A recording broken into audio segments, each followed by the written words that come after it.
존경하는 국민 여러분, 저는 오늘 비상계엄에 관한 입장을 밝히기 위해 이 자리에 섰습니다. 지금 야당은 비상계엄 선포가 내란죄에 해당한다며 광란의 칼춤을 추고 있습니다. 정말 그렇습니까? 과연 지금 대한민국에서 국정마비와 국헌문란을 벌이고 있는 세력이 누구입니까? 지난 2년 반 동안 거대 야당은 국민이 뽑은 대통령을 인정하지 않고 끌어내리기 위해 퇴진과 탄핵 선동을 멈추지 않았습니다. 대선 결과를 승복하지 않은 것입니다.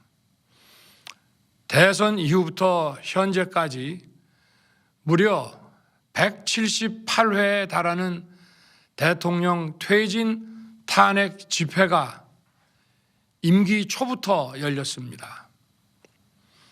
대통령의 국정 운영을 마비시키기 위해 우리 정부 출범 이후부터 지금까지 수십 명의 정부 공직자 탄핵을 추진했습니다. 탄핵된 공직자들은 아무 잘못이 없어도 소추부터 판결 선고시까지 장기간 직무가 정지됩니다. 탄핵이 발의되고 소추가 이루어지기 전 많은 공직자들이 자진 사퇴하기도 하였습니다. 탄핵 남발로 국정을 마비시켜 온 것입니다.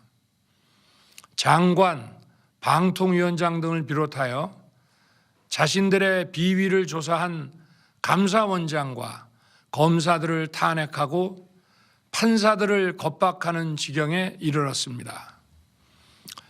자신들의 비위를 덮기 위한 방탄 탄핵이고 공직기관과 법질서를 완전히 무너뜨리는 것입니다.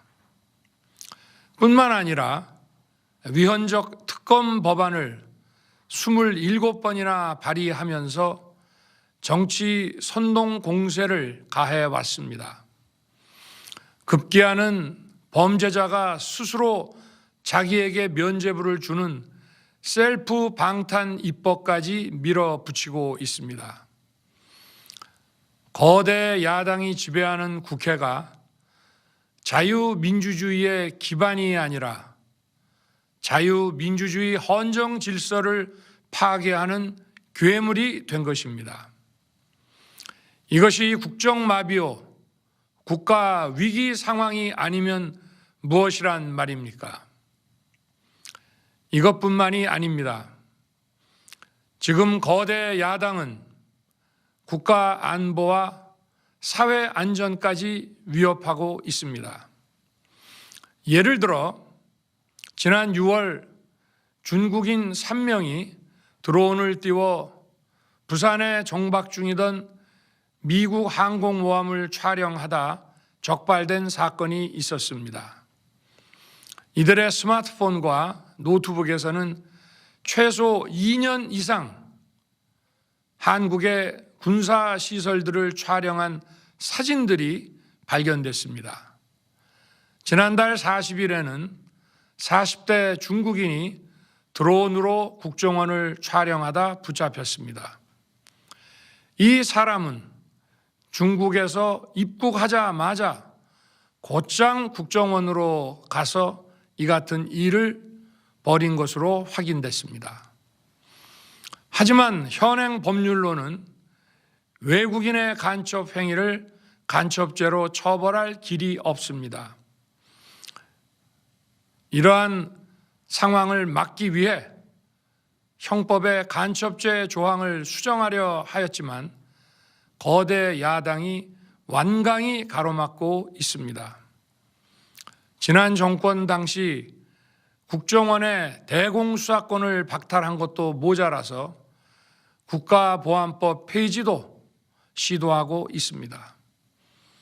국가 안보를 위협하는 간첩을 잡지 말라는 것 아닙니까? 북한의 불법적인 핵무장과 미사일 위협 도발에도, GPS 교란과 오물 풍선에도, 민주노총 간첩 사건에도 거대 야당은 이에 동조할 뿐 아니라 오히려 북한 편을 들면서 이에 대응하기 위해 고군분투하는 정부를 흠집내기만 했습니다. 북한의 불법 핵 개발에 따른 UN 대북 제재도 먼저 풀어야 한다고 주장합니다. 도대체 어느 나라 정당이고 어느 나라 국회인지 알 수가 없습니다. 검찰과 경찰의 내년도 특경비, 특활비 예산은 아예 0원으로 깎았습니다. 금융 사기 사건, 사회적 약자 대상 범죄, 마약 수사 등 민생 침해 사건 수사, 그리고 대공 수사에 쓰이는 기묘한 예산입니다. 마약, 딥페이크 범죄 대응 예산까지도 대폭 삭감했습니다.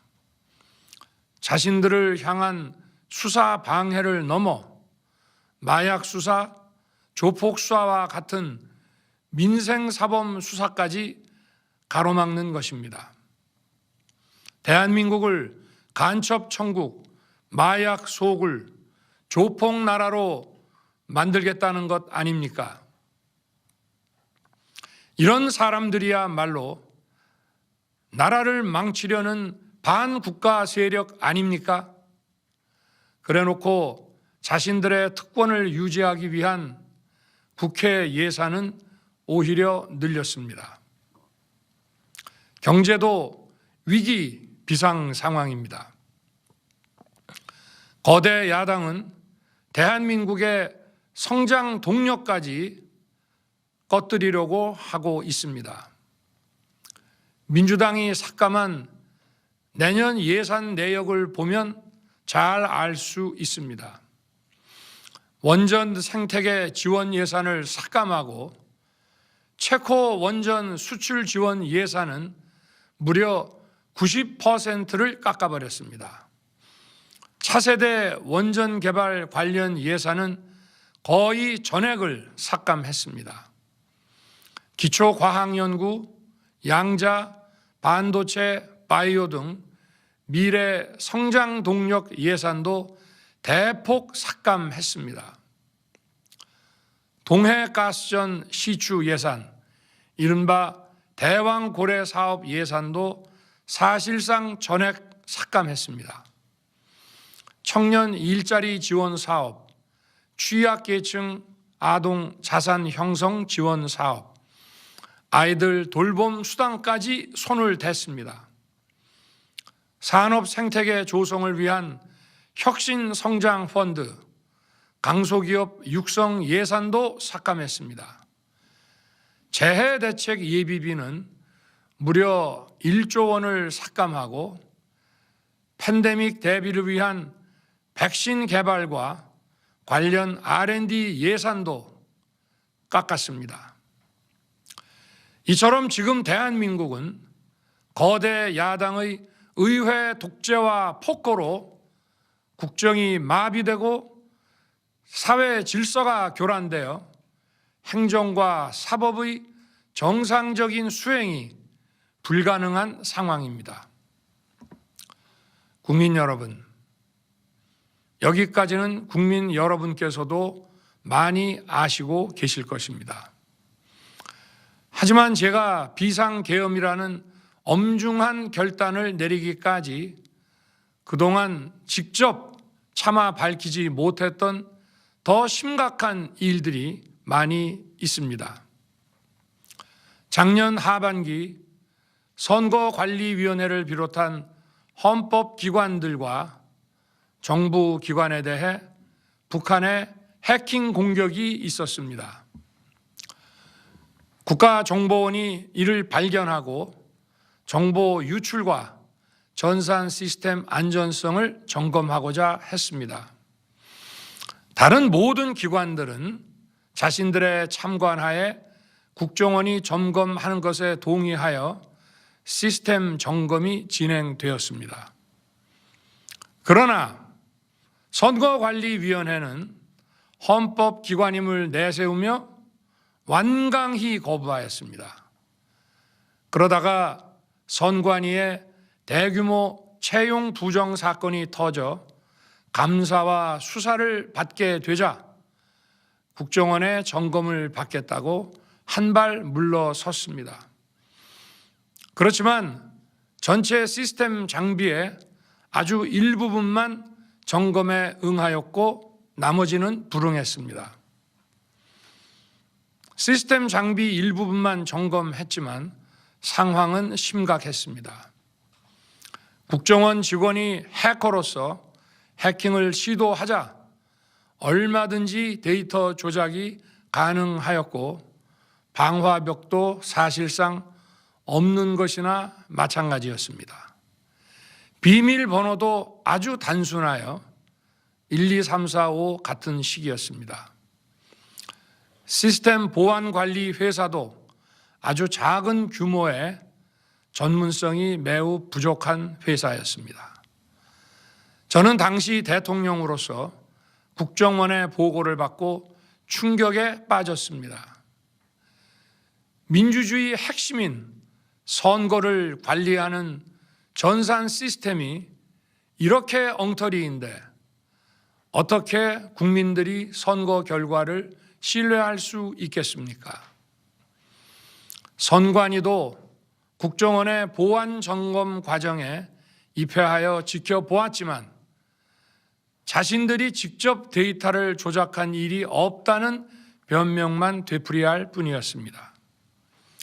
선관위는 헌법기관이고 사법부 관계자들이 위원으로 있어 영장에 의한 압수수색이나 강제 수사가 사실상 불가능합니다. 스스로 협조하지 않으면 진상규명이 불가능합니다. 지난 24년 4월 총선을 앞두고도 문제 있는 부분에 대한 개선을 요구했지만 제대로 개선되었는지는 알 수 없습니다. 그래서 저는 이번에 국방장관에게 선관위 전산 시스템을 점검하도록 지시한 것입니다. 최근 거대 야당 민주당이 자신들의 비리를 수사하고 감사하는 서울중앙지검장과 검사들, 헌법기관인 감사원장을 탄핵하겠다고 하였을 때 저는 이제 더 이상은 그냥 지켜볼 수만 없다고 판단했습니다. 뭐라도 해야 되겠다고 생각했습니다. 이들은 이제 곧 사법부에도 탄핵의 칼을 들이댈 것이 분명했습니다. 저는 비상계엄령 발동을 생각하게 되었습니다. 거대 야당이 헌법상 권한을 남용하여 위헌적 조치들을 계속 반복했지만 저는 헌법의 틀 내에서 대통령의 권한을 행사하기로 했습니다. 현재의 망국정 국정마비 상황을 사회 교란으로 인한 행정사법의 국가기능 붕괴 상태로 판단하여 계엄령을 발동하되 그 목적은 국민들에게 거대 야당의 반국가적 패악을 알려 이를 멈추도록 경고하는 것이었습니다. 그럼으로써 자유민주주의 헌정 질서의 붕괴를 막고 국가 기능을 정상화하고자 하였습니다. 사실 12월 4일 계엄 해제 이후 민주당에서 감사원장과 서울중앙지검장 등에 대한 탄핵안을 보류하겠다고 발표하여 짧은 시간의 계엄을 통한 메시지가 일정 부분 효과가 있었다고 생각했습니다. 그러나 이틀 후 보류하겠다던 탄핵 소추를 그냥 해버렸습니다. 비상계엄의 명분을 없애겠다는 뜻이었습니다. 애당초 저는 국방장관에게 과거의 계엄과는 달리 계엄의 형식을 빌려 작금의 위기 상황을 국민들께 알리고 호소하는 비상조치를 하겠다고 했습니다. 그래서 질서 유지에 필요한 소수의 병력만 투입하고 실무장은 하지 말고 국회의 계엄 해제 의결이 있으면 바로 병력을 철수시킬 것이라고 했습니다. 실제로 국회의 계엄 해제 의결이 있자 국방부 청사에 있던 국방장관을 제 사무실로 오게 하여 즉각적인 병력 철수를 지시하였습니다. 제가 대통령으로서 발령한 이번 비상조치는 대한민국의 헌정 질서와 국헌을 망가뜨리려는 것이 아니라 국민들에게 망국의 위기 상황을 알려드려 헌정 질서와 국헌을 지키고 회복하기 위한 것입니다. 소규모이지만 병력을 국회에 투입한 이유도 거대 야당의 망국적 행태를 상징적으로 알리고 계엄 선포 방송을 본 국회 관계자와 시민들이 대거 몰릴 것을 대비하여 질서 유지를 하기 위한 것이지 국회를 해산시키거나 기능을 마비시키려는 것이 아님은 자명합니다. 300명 미만의 실무장하지 않은 병력으로 그 넓디 넓은 국회 공간을 상당 기간 장악할 수 없는 것입니다. 과거와 같은 계엄을 하려면 수만 명의 병력이 필요하고 광범위한 사전 논의와 준비가 필요하지만 저는 국방장관에게 계엄령 발령 담화 방송으로 국민들께 알린 이후에 병력을 이동시키라고 지시했습니다. 그래서 10시 30분 담화 방송을 하고 병력 투입도 11시 30분에서 12시 조금 넘어서 이루어졌으며 1시 조금 넘어 국회의 계엄 해제 결의가 있자 즉각 군 철수를 지시하였습니다. 결국 병력이 투입된 시간은 한두 시간 정도에 불과합니다.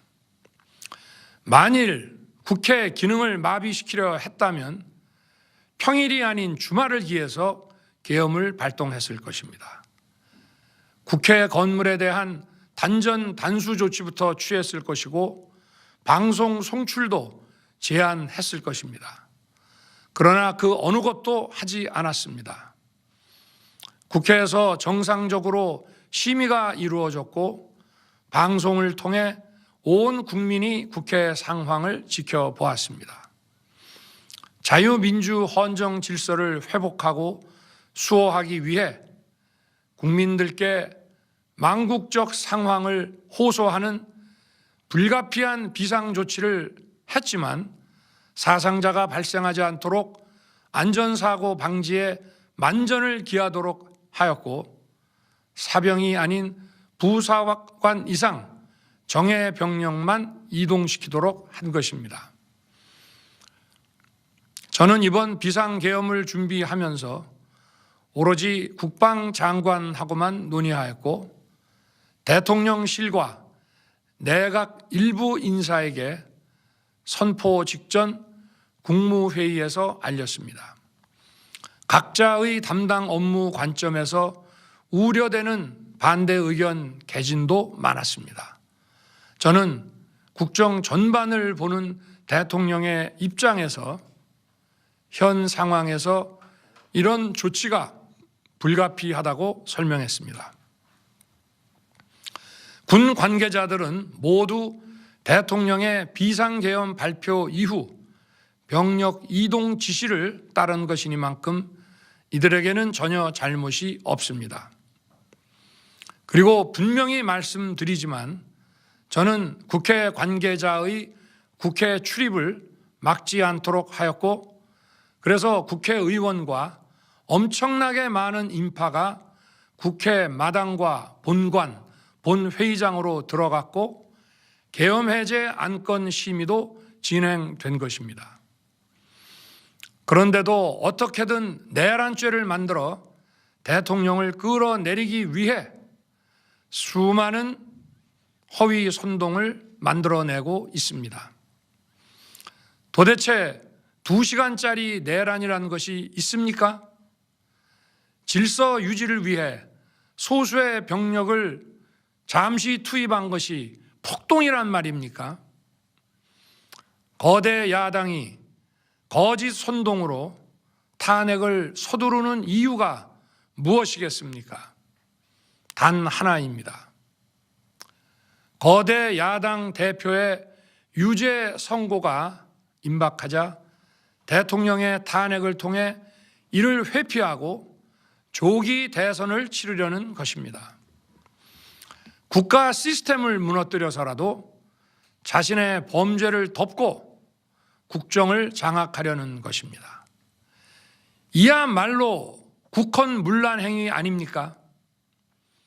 저를 탄핵하든 수사하든 저는 이에 당당히 맞설 것입니다. 저는 이번 계엄 선포와 관련해서 법적, 정치적 책임 문제를 회피하지 않겠다고 이미 말씀드린 바 있습니다. 저는 대통령 취임 이후 지금까지 단 한순간도 개인적인 인기나 대통령 임기 자리 보존에 연연해 온 적이 없습니다. 자리 보존 생각만 있었다면 국헌문란 세력과 구태여 맞서 싸울 일도 없었고 이번과 같이 비상계엄을 선포하는 일은 더더욱 없었을 것입니다. 5년 임기 자리 지키기에만 매달려 국가와 국민을 외면할 수 없었습니다. 저를 뽑아주신 국민의 뜻을 저버릴 수 없었습니다. 하루가 멀다 하고 다수의 힘으로 입법 폭거를 일삼고 오로지 방탄에만 혈안되어 있는 거대 야당의 의회 독재에 맞서 대한민국의 자유민주주의와 헌정 질서를 지키려 했던 것입니다.